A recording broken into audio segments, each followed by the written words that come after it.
Welcome to Empathy Stories, where we bring you tales that explore the deepest corners of the human heart. Today's story is about unexpected kindness, the weight of family legacy, and the profound lessons learned from a simple act of compassion. Join us as we follow Ethan's journey, a journey that begins with a chance encounter and leads to an unexpected revelation. I suppose, in many ways, I've always felt like the weight of the world was on my shoulders, or at least, the weight of my family's legacy. My name is Ethan Clark, and if you've heard of the Clark Furniture Empire, it's probably because of my late father, Robert. He built it from the ground up, a business forged in the fires of struggle. Through countless economic downturns, endless nights, and unwavering dedication, he wasn't just a businessman, he was a visionary. And though his success was something to be admired, it was his resilience that always left the deepest mark on those who knew him. My father passed away just a few years ago, and it was as if the whole world changed overnight. Before his death, I never truly appreciated the weight of his sacrifice. In fact, for much of my life, I had been consumed with my own ambitions, thoughts of success, and the expectations of those around me. It wasn't until he was gone that I understood the true cost of his drive. The company, now my responsibility, felt more like an anchor than a crown. My father had given everything to build this empire. But in the process, he lost so much: his health, his family, his own peace of mind. It's a legacy that I, unfortunately, inherited. There are days when I wonder what he would think of me now. Would he be proud? Would he look at the business and see it thriving? Or would he see it, like I sometimes do, as a dying ship on the horizon, slowly losing its way in the storm? After all, I was never the man he was. I didn't have the same fire, the same relentless determination. I wasn't built for the kind of sacrifice he had made. I often wonder if I even have what it takes to keep it afloat, to honor his legacy. But that's not the real source of my torment. The real struggle is something much more personal, something I've carried with me for years: my marriage to Sarah. We met when I was younger, full of hope and ambition, eager to prove myself not only to the world but to someone I could call my own. Sarah was beautiful, intelligent, and independent, qualities that initially drew me to her. But what we both failed to realize back then was that we were two people with completely different ideas about what life should look like. For Sarah, luxury was the only acceptable standard. She scoffed at the idea of ever having children, convinced that motherhood would ruin her body. Her career, her image, and her freedom were all that mattered to her. To be fair, I knew about her reluctance to start a family before we even married. But I convinced myself, foolishly, that things would change. They didn't. Over the years, I watched as Sarah grew colder, more distant. We drifted further apart, each of us living separate lives under the same roof. My longing for something more, something real, something human, was met with silence or dismissive comments. We both built walls around our hearts, but hers were higher, thicker, and I, in my own misery, had allowed it. It was never supposed to be this way. I thought marriage was about building something together, but instead, it felt more like an empty shell I was stuck inside. A hollow existence, day in and day out, with no warmth, no intimacy. I tried to fill the void with work, with the business, with whatever distractions I could find, but nothing worked. I was alone, surrounded by people, yet profoundly isolated. And as the years wore on, I began to resent her, not for who she was, but for what she had become, and even worse, for what I had become because of her. But the breaking point came, ironically, when I realized just how much I had changed, when I realized I had lost myself completely. It was the death of my father that opened my eyes, that made me realize I could no longer live a life where I was merely existing. The life I'd built with Sarah was just that, existing. I needed to feel alive again. I needed to feel something, to break free from the prison of expectations, from the walls I had built around my own heart. So, I did what many people do when they reach the end of their rope. I filed for divorce. It was the hardest decision of my life, but I knew it was the only way to reclaim what little bit of myself was left. The The choice felt right, but the consequences were not as clear-cut. My mother, Carol, could not understand. She had always favored Sarah. I could see it in the way she smiled at her, the way she spoke of her, always with a softness that was never extended to me. I suppose it didn't help that my father had never fully accepted her. But Sarah, with her polished charm and her tendency to indulge in the finest things, always got along with my mother. She saw something in her that my father never could, something I couldn't even see. When I told Carol about the divorce, her reaction was far from sympathetic. She was furious, and her anger was not just directed at Sarah, but at me. How could I walk away from what had been built? How could I abandon the family? She was bitter, resentful of my decision, and her coldness only pushed me further away. I often wonder what my life would have been like if things had been different. If I hadn't chosen the path of least resistance and instead had followed the lessons my father had taught me. Lessons of humility, of sacrifice, of seeing the people around me. But that was in the past, and what I knew for certain was this. I could not stay in a place of self-imposed misery any longer. I needed something to change. I needed to feel alive again. As I drove home that night, with the wind whipping against the car and the city lights blurring by, I wasn't thinking about the business, or the legacy, or even the divorce. All I could think about was the emptiness I carried, and how desperately I wanted it to end. Little did I know, the universe had a strange way of answering my call. I was about to meet someone who would change everything, someone who would remind me of the kind of life I had forgotten. But for now, I simply drove, unaware of the twist fate had in store for me that night. The night of the encounter was cold, colder than usual, the kind of chill that seeps into your bones and makes you feel like you'll never be warm again. I'd just left a meeting with the board about the company's future, a discussion that left me more frustrated than I'd like to admit. As I drove through the winding roads toward the estate, my mind was weighed down with worries about the company, about my strained relationship with my mother, and about the emptiness that seemed to grow each day. My car glided smoothly along the road, the headlights cutting through the dark, but my thoughts were anything but calm. It wasn't until I was nearly home that I saw her, a figure stumbling out of the woods by the side of the road. She collapsed onto the asphalt, her body too weak to even hold itself up. I slammed on the brakes, my heart leaping in my chest. I didn't know why I stopped. To be honest, maybe it was instinct, or maybe it was just the fact that I'd grown so tired of the isolation, the loneliness that seemed to follow me everywhere, even in the grand halls of my family estate. I stepped out of the car, bracing myself against the cold wind, and rushed to her side. She was freezing, her face pale, her clothes tattered and thin against the night's chill. "Hey," I said softly, kneeling beside her. "Are you all right?" Her eyes fluttered open, but they were distant, unfocused. She shivered violently, unable to speak at first. It took a moment for me to realize that she wasn't just cold.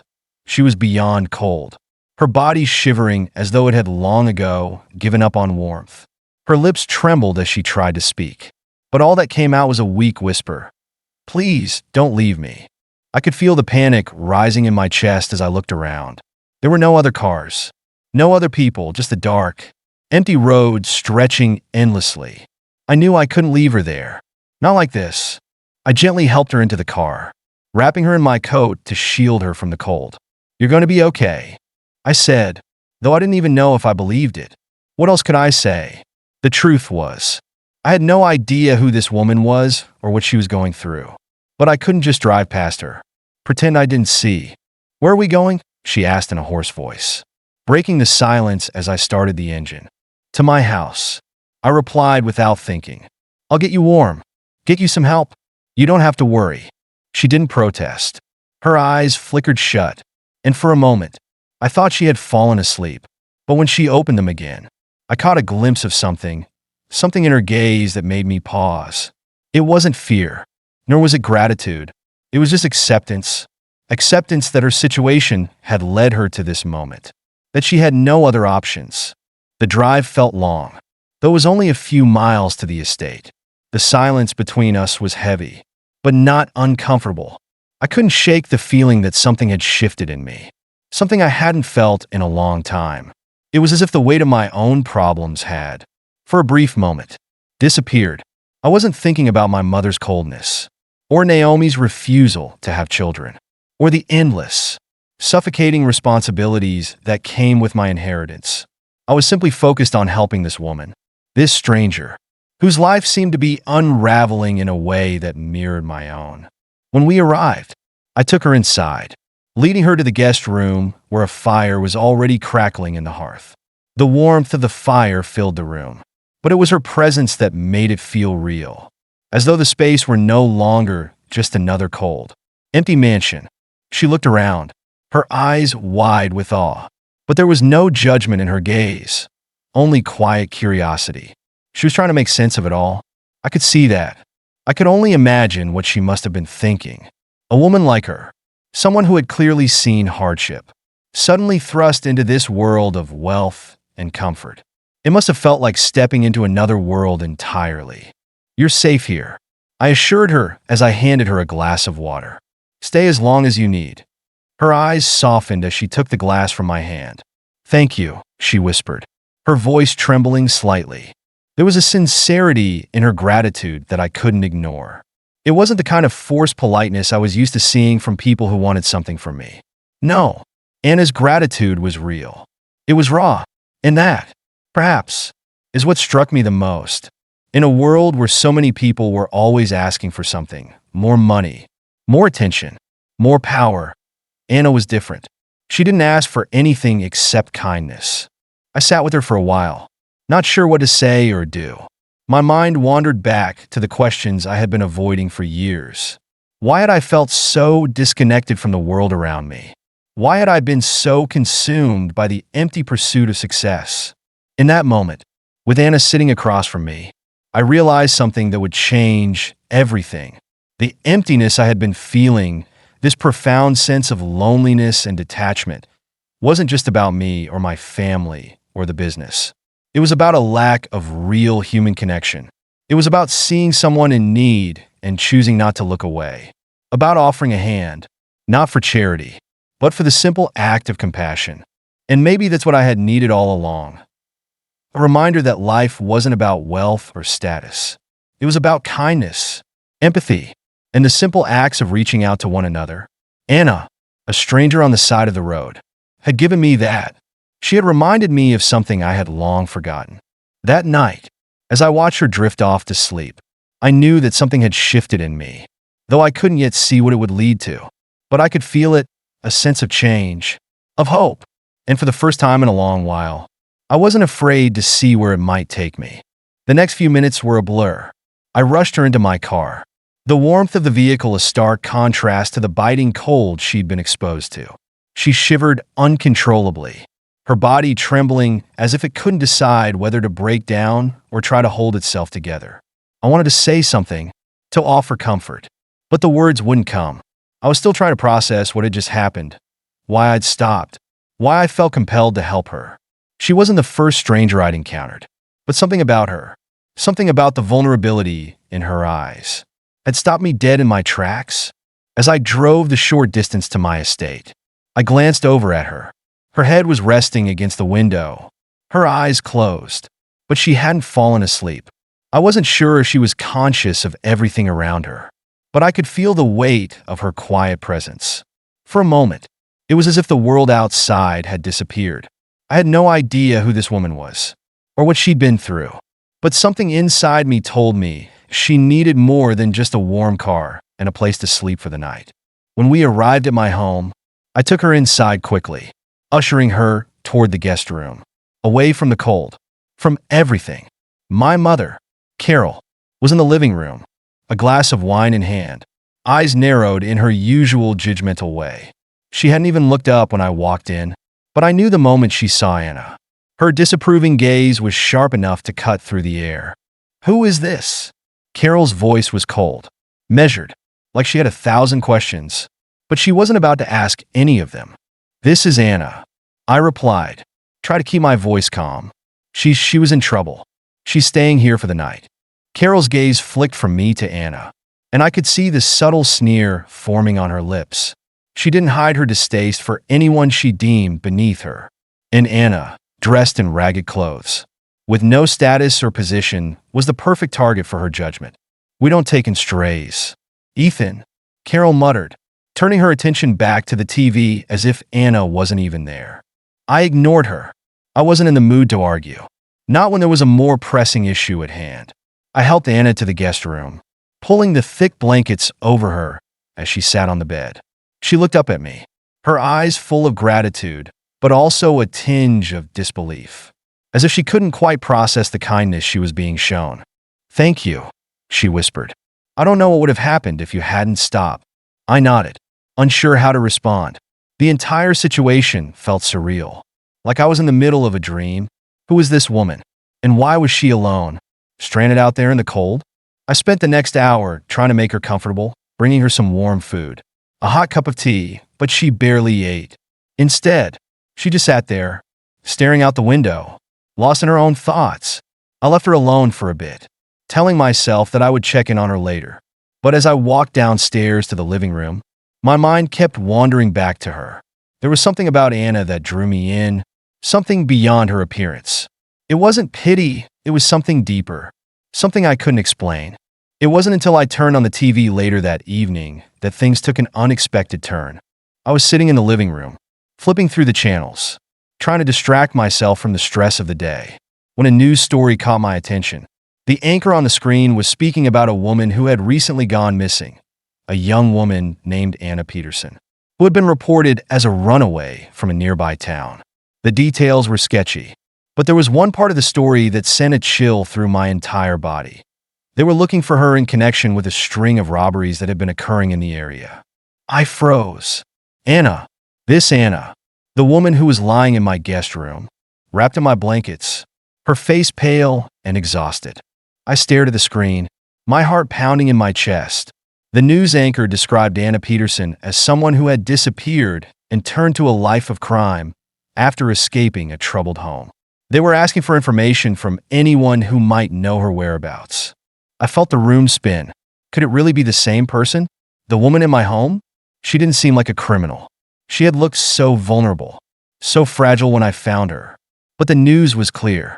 The police were looking for her. As my mind raced, I tried to put the pieces together. Was she running from something more than just the cold? Had I made a terrible mistake bringing her here? Was I harboring someone who might be a threat to my family, to my reputation? But then, I remembered her eyes, the desperation, the rawness in her face when she collapsed on the road. And it occurred to me that there might be far more to her story than I could ever have imagined. Perhaps there were things in her past that had led her down a darker path. But did that mean she was still that same person? Or had the world forced her into a situation she couldn't escape from? I stood up, pacing the room, torn between doubt and the compassion I felt for this woman. My mother's cold reception still echoed in my mind, her judgment cutting through me like a blade. What if she was right? What if I had let a dangerous person into my home? But the more I thought about it, the more I realized that sometimes the people who need our help the most are the ones we least understand. And sometimes the story is far from what it seems on the surface. I didn't know what to believe yet, but one thing was certain: this wasn't over. The woman in my home, this Anna Peterson, had a story, and I was determined to uncover it. No matter where it led, the night wore on in a tense silence. Carol retreated to her corner of the house, her disapproval hanging like a thick cloud, while Anna, who was still too weary to fight back, settled into the guest room I had prepared. I didn't know if it was the right thing to do, letting a stranger into my home, but something about the way Anna had looked at me, something about her silent plea for help, stayed with me.